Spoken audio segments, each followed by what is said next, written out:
start the new topic in this video, that is the brand revitalization. What is the meaning of brand revitalization and why there is a need behind brand revitalization? These two things we will discuss in this video. Okay, so इसके पहले हमने जो relationship है brand and product की वो discuss की हुई है और आज हम हमारे इस वीडियो में ब्रांड रिवाइटलाइजेशन की क्या होता है और उसकी क्यों नीड होती है, इन दो टॉपिक पर डिस्कशन करेंगे। तो सबसे पहले अगर हम डेफिनेशन की बात करें या ब्रांड रिवाइटलाइजेशन को के मीनिंग को समझें तो ब्रांड रिवाइटलाइजेशन क्या होता है, दैट मीन्स किसी चीज़ की वापस से रिकवरी करना। रिवाइटलाइजेशन मतलब रीबर्थ या रिकवरी हम कह सकते हैं, हिंदी में हम उसको कहेंगे पुनरुद्धार। ठीक है, तो brand revitalisation it is the marketing strategy. First of all ये आपको अच्छे से पता होना चाहिए कि it is again a marketing strategy adopted when the product reaches the maturity stage of product life cycle। हमने प्रोडक्ट लाइफ साइकिल पूरा पढ़ा हुआ है, तो लास्ट में जो होता है प्रोडक्ट लाइफ साइकिल का वो डिक्लाइन वाला पार्ट होता है मैच्योरिटी के बाद। तो जब प्रोडक्ट मैच्योरिटी लेवल पर चला जाता है और धीरे धीरे वो डिमिनिश होने लगता है, डिक्लाइन होने लगता है, तो वहीं से उसका जो प्रॉफिट है वो फॉलन ड्रास्टिकली, उसका जो प्रॉफिट है वो बहुत काफ़ी ज़्यादा क्या होता जाता है, गिरता जाता है। क्योंकि मैच्योरिटी लेवल होने के बाद जब तक आप कुछ न्यू इनोवेट नहीं करेंगे, आप कुछ नया नहीं देंगे, it may be it's quality, it's design, it's price, it's packaging, anything, but आपको चेंजेस करना है, आपको इनोवेशन करना है। तो मैच्योरिटी स्टेज के बाद जब डिक्लाइन हो जाता है और उसका जो प्रॉफिट है वो काफ़ी ज़्यादा गिर जाता है या गिरने लगता है, तब उस समय पर ये एक अटेम्प्ट होता है। ठीक है, रिवाइटलाइजेशन करना मतलब ये एक अटेम्प्ट होगा to bring the product back into the market, ताकि जो आपका प्रोडक्ट मार्केट से धीरे धीरे वैनिश होने लगा है उसको आप वापस मार्केट में ला सकें and secure the sources of equity that is there customer. और जो सोर्स ऑफ इक्विटी है यानी कि हम उनको वापस से क्या किया जा सके, सिक्योर किया जा सके, मतलब हम वापस उस ब्रांड पे, उस प्रोडक्ट पर हम टिके रहे, बने रहे।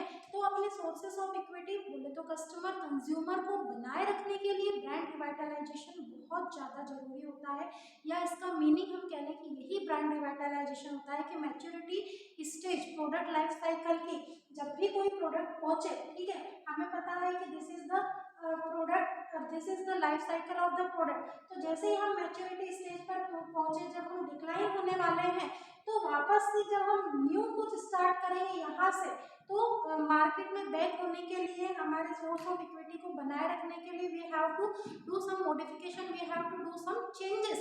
और ये जो चेंजेस होंगे ये पॉजिटिव वे में होंगे, ताकि we again back into the market, ताकि हम वापस से बाजार में, मार्केट में बने रहें। So dear students, this is the recovery, this is the rebirth of your existing product. Now we are taking an example. So here we are taking the example of the Mountain Dew। ठीक है, Mountain Dew का सभी ने advertisement देखा है। Currently recently जो ऋतिक रोशन है actor, वो उसको क्या करते हैं, उसके एडवर्टाइजमेंट में आते हैं, माउंटेन ड्यू का एडवर्टाइजमेंट ऋतिक रोशन कर रहे हैं।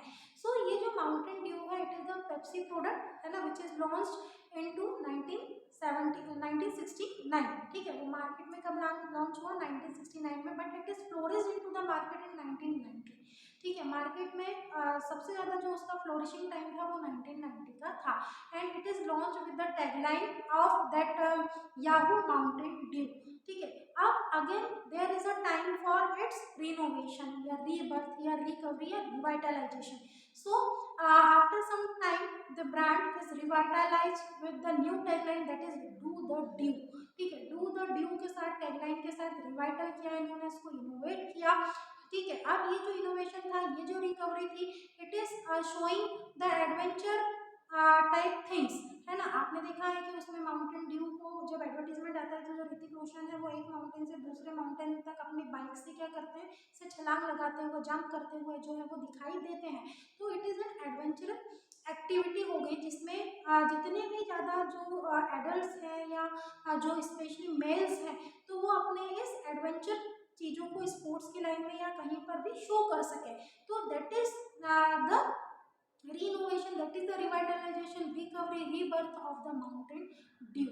तो उन्होंने टैगलाइन को चेंज किया और वो मार्केट में एक एडवेंचर वाली चीज़ों के साथ क्या है वापस से रिकवर करना स्टार्ट किए। That is the example of the brand revitalisation. ऐसे बहुत सारे प्रोडक्ट हो सकते हैं जो अपने समय समय पर टैगलाइन चेंज करते हैं और मार्केट में वापस से बने रहने के लिए, अपने इक्विटी, सोर्स ऑफ इक्विटी, अपने कस्टमर को जुड़े रहने के लिए। So why their brand revitalisation, तो this are many of the uncontrollable factors are there. बहुत सारे फैक्टर्स होते हैं जो अनकंट्रोलेबल होते हैं टोटली, ठीक है। इन फैक्टर्स से जिनको आप बचा नहीं सकते, जिनको आप, जो आपके नियंत्रण से बाहर है, जो आपकी कंट्रोलिंग पावर से बाहर है, तो उन अनकंट्रोलेबल फैक्टर्स के साथ आपको कॉप अप करते हुए क्या करना है, बने रहना है। आपके प्रॉफिट को जो है वो बनाए रखना है। तो वो कैसे, क्यों जरूरी है? तो first because of the competition, we know many of the competitors are there. बहुत सारे मार्केट में क्या है, हमारे कॉम्पिटिटर है। उन सभी कॉम्पिटिटर से कंटिन्यूसली कॉम्पीट करने के लिए, बने रहने के लिए, अपना बेस्ट देने के लिए रिवाइटलाइजेशन जरूरी है। जैसे ही आपने देखा होगा कि जो कोलगेट आता था वो पहले हमारा सिंपल एक कोलगेट हुआ करता था, उसमें कोई पुदीना, नमक और जितनी भी सारी चीज़ें हैं हर्बल रिलेटेड, वो नीम और लौंग और कुछ भी नहीं होते थे। लेकिन धीरे धीरे कॉम्पिटिटर्स ने क्या करा कि अपने टूथपेस्ट में अलग अलग चीज़ें देना स्टार्ट की। तो अब कोलगेट को क्या करना पड़ा, पेप्सोडेंट को क्या करना पड़ा, सेम चीज़ों को अडॉप्ट करना पड़ा, उनको भी रिवाइटल करना पड़ा कि अगर हम हर्ब्स से रिलेटेड चीज़ें अपने प्रोडक्ट में यूज़ नहीं करेंगे तो maybe our market will be decline, our product market will be decline, धीरे धीरे वो डिमिनिश हो जाए या खत्म होता चला जाए। तो इसके लिए उनको रिवाइटल करना पड़ा और अपने प्रोडक्ट्स में वो सारी चीज़ें इंक्लूड करनी पड़ी या बेटर मॉडिफिकेशन करना पड़ा कॉम्पिटिटर से, जो जिससे हमारे मार्केट में हम बने रहें। Second reason, brand relevance. Brand relevance, that means many of the things which is related to our brand or maybe same like our brand अगर है तो उसके जैसा या उससे बेटर होने के लिए भी ब्रांड रिवाइटलाइजेशन क्या है, जरूरी है। मतलब हमारे ब्रांड की तरह अगर कोई दूसरा ब्रांड है या कोई मिलता जुलता कोई प्रोडक्ट है ना, उसी की तरह अगर कोई प्रोडक्ट है तो उसको सेम चीज को अपने आप को डिफर बताने के लिए, अपने आप को डिस्टिंग्विश करने के लिए भी ब्रांड रिवाइटलाइजेशन जरूरी है। Next one the globalization, it is the main thing and it is the modern factor, है ना, जो लगभग हर बिजनेस का आजकल क्या है, हिस्सा है। You have to give we can say the extent, the expansion of your business। अगर आप अपने बिजनेस को एक्सपांड करना चाहते हैं तो you have to sold your product into the other countries, simultaneously you have to give the satisfactory level to your new customers also with your new products। आपके new products के साथ आपको आपके नए कस्टमर को क्या करना है, सेटिस्फेक्शन भी देना है, अदर कंट्रीज में भी आपको आपकी जगह बनानी है बिजनेस के लिए, तो रिवाइटल करना क्या है, जरूरी है। इसीलिए आपको इनोवेट करते रहना है, आपके प्रोडक्ट में कुछ ना कुछ नया देते रहना है, जिससे जो आपके एग्जिस्टिंग कस्टमर हैं या जो आपके न्यू कस्टमर हैं वो आपसे अलग ना हो, वो आपके कस्टमर हमेशा बने रहे। One more factor is known as globalization. Next is the mergers and the acquisition. Acquisition and mergers में क्या होगा, बिकॉज नाउअडेज टू और the more companies are merge together.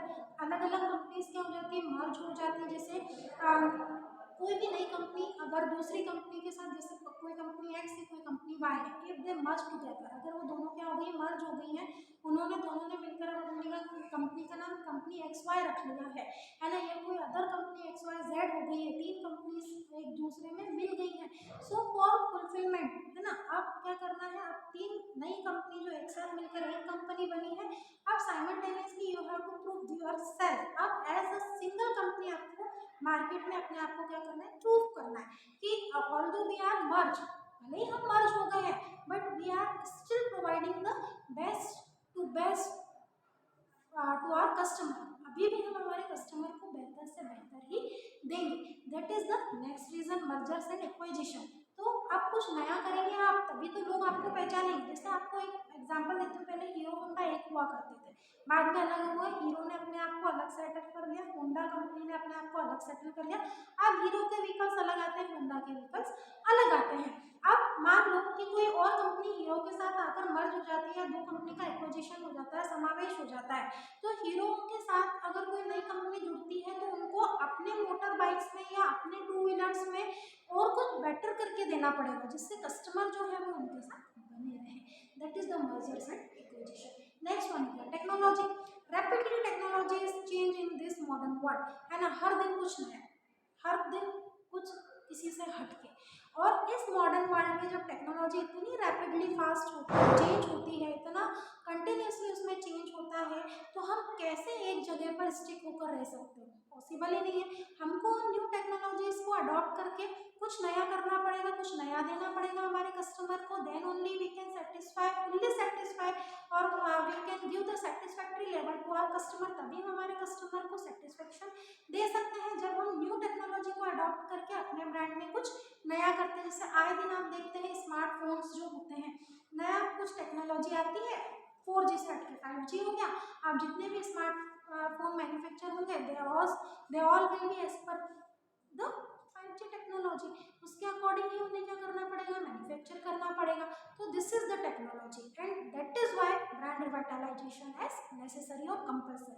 Last factor will be the legal issues. Sometime legal issues are also occurring for the brand or product, maybe copyright or the bankruptcy like thing, etc. This kind of things are if existing, so you have to modify your product, you have to change your product, you have to do innovation in your product, आपको करना ही पड़ेगा, है ना।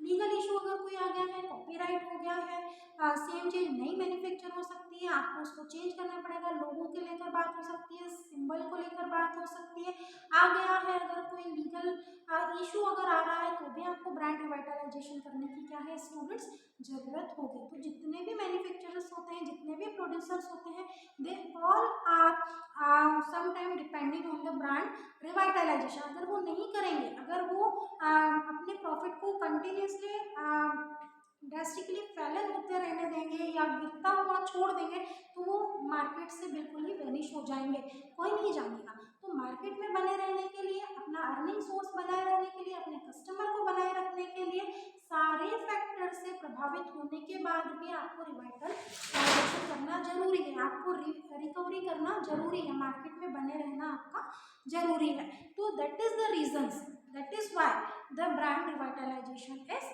Necessary. इसीलिए हम कहते हैं कि कोई भी प्रोडक्ट हो, कोई भी ब्रांड हो, उसका रिवाइटलाइजेशन क्या है, जरूरी है। तभी आप मार्केट में बने रह सकते हैं, तभी आप आपके जो प्रॉफिट है उसको बनाए रह सकते हैं, आप अपने कस्टमर के साथ जो है वो हमेशा बने रह सकते हैं। तो this all are the reason. In our next video we will discuss the overcoming, है ना। ये रिवाइटलाइजेशन के हमने रीजंस पढ़ लिए कि क्यों जरूरी है। अब इन रिवाइटलाइजेशन के बाद नेक्स्ट चीज क्या होती है वो हम हमारे नेक्स्ट वीडियो में ही डिस्कस